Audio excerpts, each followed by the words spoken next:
Hey, how's it going, guys? Before I get started with this video, please go subscribe to the Super Sheepy. Link is down below in the description box below.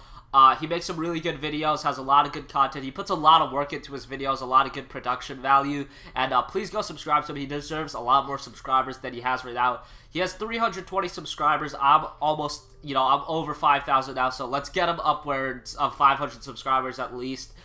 So yeah, please go subscribe to him. Makes really good content. And deserves a lot of more notoriety because he puts a lot of work into his videos, and they just have a lot of good production values. He takes his time editing his videos, and yeah, go subscribe to his channel and enjoy the rest of this video, and I will catch you guys later. Peace! How is it going, guys? Welcome to a $550 gaming PC build. Now, this is going to be really good for those of you that are looking to play next generation titles like Watch Dogs, Battlefield 4, The Crew at 1080p at reasonable settings and get really solid frame rate. So let's get straight into this with the CPU. I went with the AMD.mp4 X4 965 Black Edition. This is a 3.4 GHz CPU running on the socket AM3, 125 watts, and it's quad core. Now, I know this is fairly old. I believe it came out in 2009, but it still holds up really well. And this is the AM3 architecture, but we went with an AM3 Plus motherboard, so you can upgrade to a Bulldozer or Power Driver CPU down the line. So you will have some upgradability options. So don't rule that out. But the AMD Phenom 2 X4 is a great CPU. There's a reason why they're selling it after 4 years with the new generations of CPUs already been released, and they're still selling this, and it still sells pretty damn well. $95, really good value, and it is the Black Edition, so you guys can overclock this if you so desire. But if you want to overclock it, please get a decent CPU fan with it, like the Hyper 212. That's a pretty damn good CPU fan, and you can probably get this to like 4.0 gigahertz.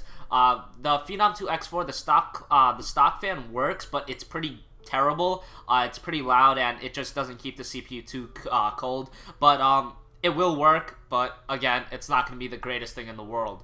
Okay, moving on to the motherboard. This is a common motherboard that I've used before in my a lot of my other budget builds. This is the Asus M5A78L. It's a micro ATX motherboard. Doesn't have a lot of good features, but the thing it does have is it supports 1866 speed RAM, which is really good. Since in a budget motherboard like this, you really wouldn't be expecting that. You guys can overclock it. Has core unlocker, but that you really can't use with the Phenom 2 X4. But regardless, this is a really good motherboard for $55. For the RAM, I went with two 4GB sticks of G-Skill Ripjaws X Series. This is 1866 speed, and it's about $72. Now, originally, I was going to get 4GB of RAM so I could use more money on the GPU, but turned out we had some extra money left over, and I could just end up going with the 8GB. So 8GB is going to fit in the build perfectly. 8GB of RAM is pretty awesome because, most games only use 4GB, so 8GB in there will keep you, quote-unquote, I don't like using the term, but future-proof, since, 8GB pretty cheap, no point in getting 16, so I just stuck with 8.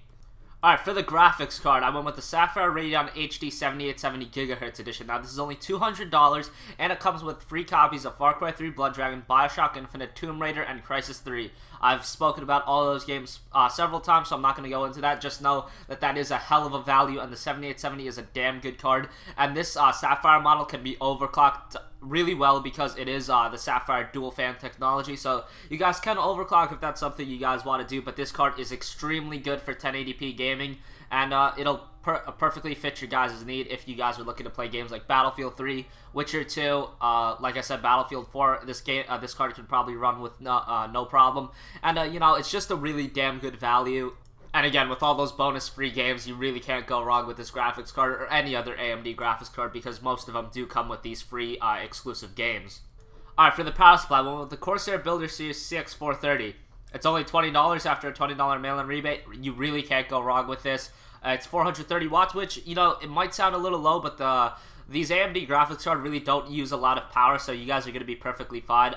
It's not going to blow up or anything, so you guys don't have to worry about that. I know a lot of people get weary when I put a 430 watt power supply, since most people like 500 watts. Yeah, but this build probably uses 350 to 375 watts at max load, so you guys are going to be perfectly fine.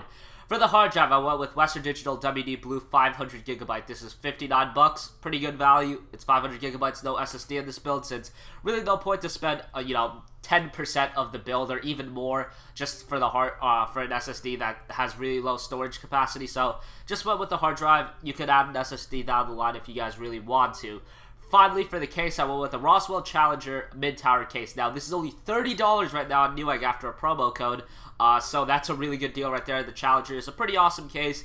Just because of its price, it comes, it's pretty cheap at $30 right now. And it has a lot of good features. It's kind of basic, but that again, basic isn't always bad.